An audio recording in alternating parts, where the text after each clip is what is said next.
Hello, Internet. It's Ida Malik Aaron, and welcome back to Box Office Predictions. And unfortunately, we're going to be talking about Paws of Fury, The Legend of Hank. So, as usual, we're going to be going over the pros and cons. Yes, there are pros to this, pros and cons. So, let's get this over with.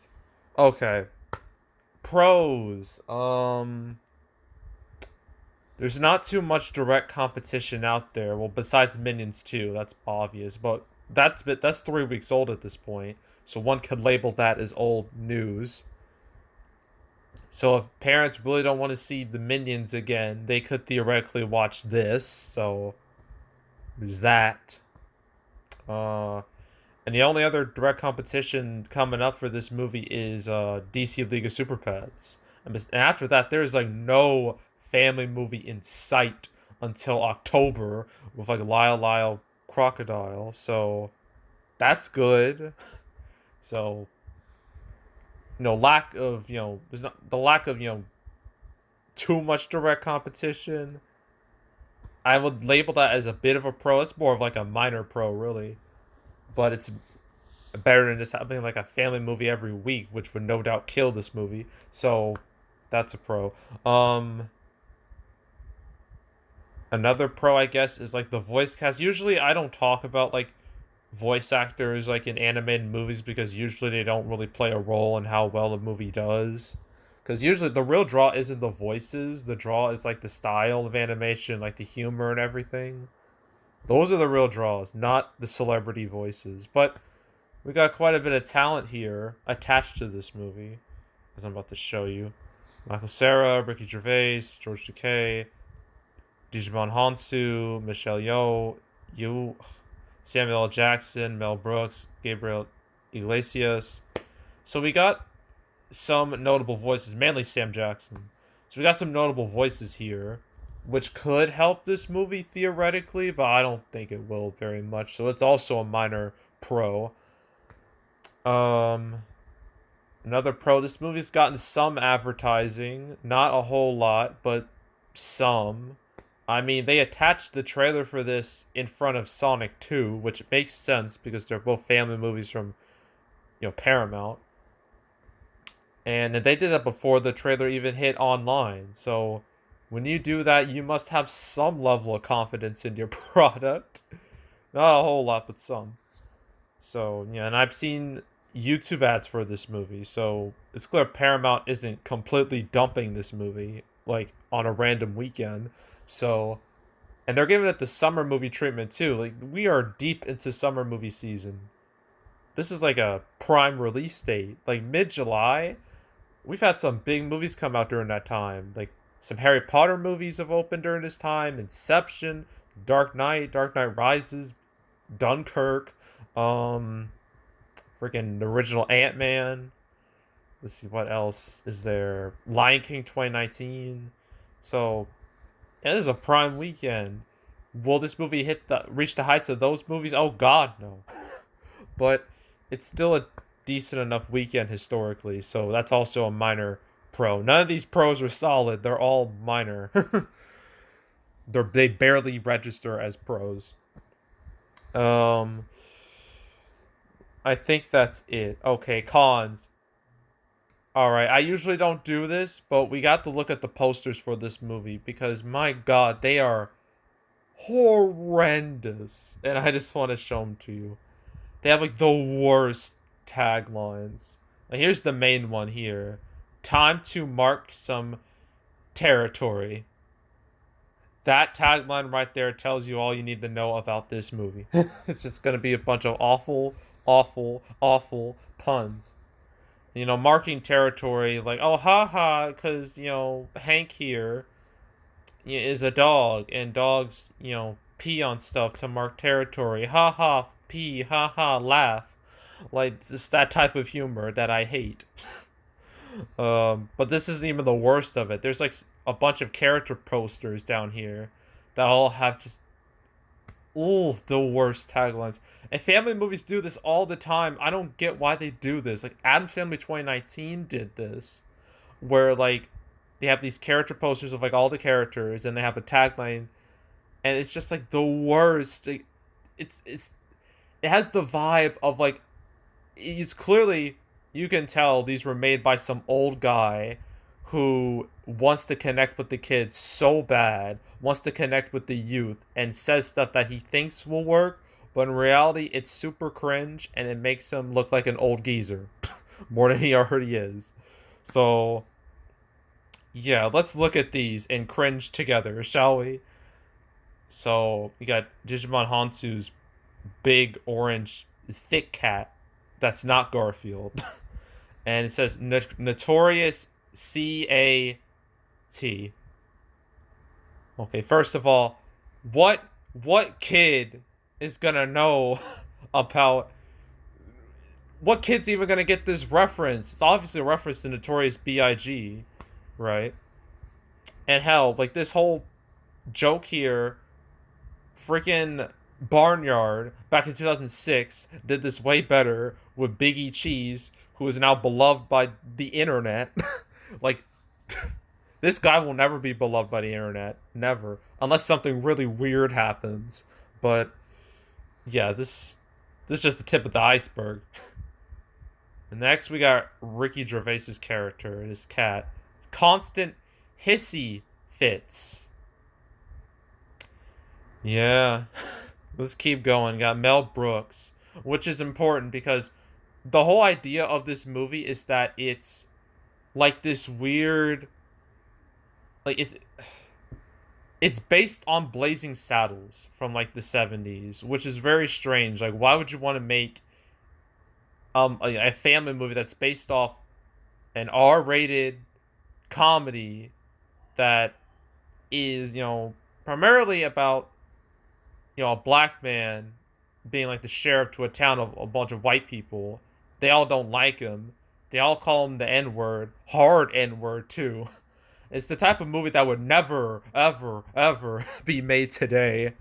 So why would you want to make a family movie that's based on that? It's really strange. But yeah, Mel Brooks. VIP, very important. Pussycat. Remove the cat, and this would be a very different movie. So, moving on to her. It says, don't call her cute. That's it. Like, that's... Wow. Like, you can tell they put a lot of effort into that. Okay, next up, the main character, Michael Cera. Underdog to top dog. Gee. Must have taken them out days, weeks, months, years to come up with that. I'm sure of it. Yeah. But that's one of the tamer ones. Michelle Yeoh. Yeah, that's her name. That's how you say it. Total perfectionist. My damn it, Michelle Yeoh. Why are you doing this? You were incredible in Everything Everywhere All at Once. That was the role of your career. That's my favorite movie of the year. Why are you doing this? Come on. You're better than this. Okay, next up, Gabriel Iglesias. El Fluffy. Get it? Because the guy, like, he calls himself Fluffy. Get it? Get it? Laugh. Laugh, damn it. Oh. Alright, next, George Takei. Oh my. Okay, you're not even trying at all. That's not even... You're literally just saying, like, George Takei's famous saying, oh my. That's it. And I really don't like the way this cat is looking at us all. It's got those dead, soulless eyes. It's staring deep into our mind and all of our souls. I don't like it. We're moving on. Okay, next up, Samuel L. Jackson's character. Resting kitty face. Get it? It's like a joke. It's like replacing, it's, supposed to be like resting bitch face. But you replace bitch with kitty. But wait a minute. Like, the whole thing with resting bitch face is that a bitch is a female dog. But Samuel L. Jackson's character is a cat. How does this make any sense? I was, I'm looking too deep into it. Okay, and last and certainly not least, this guy. So litter all. I'm I'm done. I don't. Ugh. I'm about to have an aneurysm the more I think about those character posters. So yeah, those freaking character posters really tell you all you need to know about the movie and just how cringe it looks. And not to mention the trailers itself, which I purposely ignored when I was like in the theater. I was on my phone. I know it's frowned upon to be on your phone while you're in the theater. I get that, but I do not want to, watch a cringe trailer. I don't want my eyeballs subjected to that, so I look at my phone until it's over. But yeah, the trailer itself was really cringy. There's a big old fart joke in the trailer, which just tells you all you need to know about the humor of the movie again. And yeah, this movie has the vibe. Like the main con is that the movie has the vibe of it's not a family movie, it's a kids movie. There's a big difference. Family movie is a movie that the whole family can enjoy. Kids, adults, teens, whatever. They can all enjoy it together. I'd argue Sonic the Hedgehog 2 is that. The Bad Guys is that.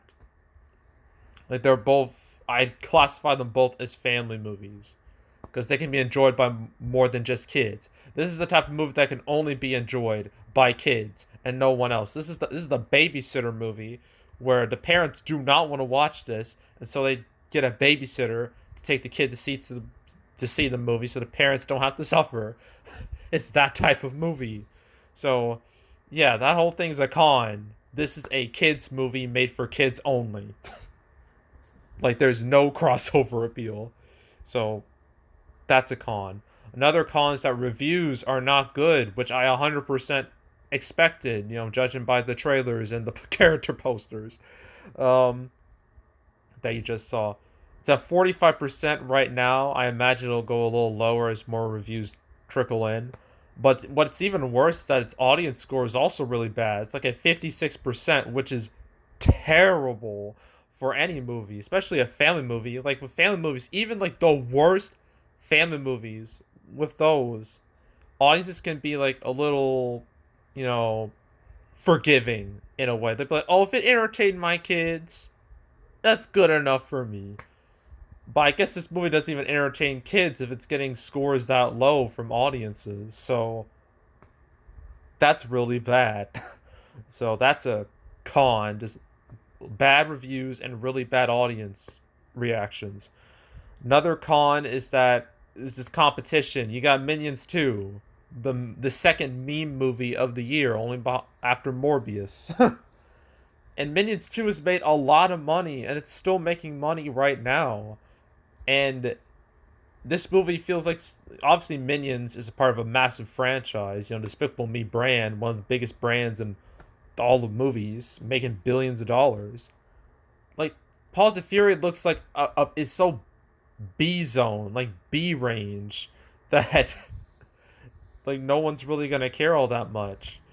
So I would imagine more people are gonna see Minions 2 again over this. Because I actually heard Minions 2 isn't that bad. I've heard somewhat decent things about it. Surprisingly, I thought that movie would be horrible, but it's reached a point where I actually kind of want to watch it for myself to see if it actually is kind of good. So, yeah. But this I will never watch. Not even on Paramount Plus when it inevitably drops there. I will never watch it. So, yeah, just competition with Minions 2, very direct competition. Not to mention DC League of Super Pets will kill this movie. Because I imagine that'll be more of a big deal than this, because that also has brand name recognition surrounding it. This has nothing. Not to mention a bunch of other movies, Thor: Love and Thunder, and Top Gun Maverick, and Elvis, and Where the Crawdads Sing. It's a lot going on. It's all gonna hurt this movie, so that's a con. Another con is that its Thursday preview numbers are weak. They're less than half of like the Bad Guys, and what's really bad is that the Bad Guys came out in April when kids are in school. Paws of Fury is in July. Kids are not in school in July. They are off. So theoretically, family movies should do a lot better, when it comes to Thursday night previews in summer, because you don't have nothing to worry about. There's no real restrictions. So the fact that it's doing half as much as that, terrible. That's a very negative sign. So that's a con. And yeah, I think that's it. So opening weekend, I was originally gonna say 10, but these low preview numbers have me thinking otherwise. So I'm gonna lowball it a bit. I'm gonna say it's gonna open between 8 to 10 million. I'd be really shocked if it reached double digits, but I'm going with 8 to 10 million, somewhere in that range. Opening weekend, and it's total. I don't know, maybe 20, 30 million dollars, somewhere in that range. And this is gonna break Paramount's streak easily, because Paramount's been dominating this year. If you haven't noticed already, freaking Scream 5, Jackass Forever, Lost City, Sonic 2, and Top Gun Maverick decimating everything. Like, they were doing fantastic, and then they have this, and that streak is broken now. So yeah, like, ugh. So yeah, that really stings. But come on, they had to know this movie. I mean, they literally acquired this movie like earlier this year, because this movie was like in development hell for like a really long time. It had originally had a date of like 2017. Um, and then there's like a whole story behind it. I think Rebel Taxi, he made a video on it. So if you want to know the history behind this movie, or at least the original version of this movie, you can go watch it on YouTube. I highly recommend it. It was called. It wasn't called Paws of Fury, Legend of Hank. It was called Blazing Samurai. So look that up, and watch it. It's pretty interesting and kind of shady too. The whole story around it. So if you want to go watch that, go do it. But yeah, this movie is gonna tank, and I'm not gonna be sad when it does tank, because it kind of deserves it. Okay, so we got one more movie to talk about this weekend, Where the Crawdads Sing, and then that's it for July 15th. And then next week I do Nope, and then the week after that I do DC League of Super Pets and Vengeance, and that's it for July. So yeah. Anywho, yeah, that's it. That's all. Make sure to subscribe, like this video, leave a comment, turn notifications, share the whole drill. Want to check out more videos like this? I got playlists on the homepage for all previous prediction videos I made this year. I've done all the major family movies this year: Sonic 2, Bad Guys, Lightyear, Minions 2. Family Camp doesn't count. But if you want to watch any of those and my predictions on those, you can. Go right ahead. There's also the canceled series, where I go over all the movies that were supposed to come out but didn't. I've covered Paws of Fury twice. The first time I covered it was like in January. It was like episode 102. Yeah. It was attached to Mission Impossible 7. This is when it had its original name, I think. Blazing Samurai. And then I covered it again a little later. It was episode, I'm looking it up now, 115. So yeah, so episode 102 and 115, I'm pretty sure it was 102. Yes, so those two episodes, 102, 115. So if you want to watch those episodes or any other canceled episodes, all 138 right now as we speak, you can go right ahead. There's also box office recaps, where I go over the box office results for any particular month. July recap will come out first week of August, so stay tuned for that. But if you want to watch any of the past recap videos I've done on the channel, you can go right ahead. And yeah, that's it. That's all. I am out. Goodbye.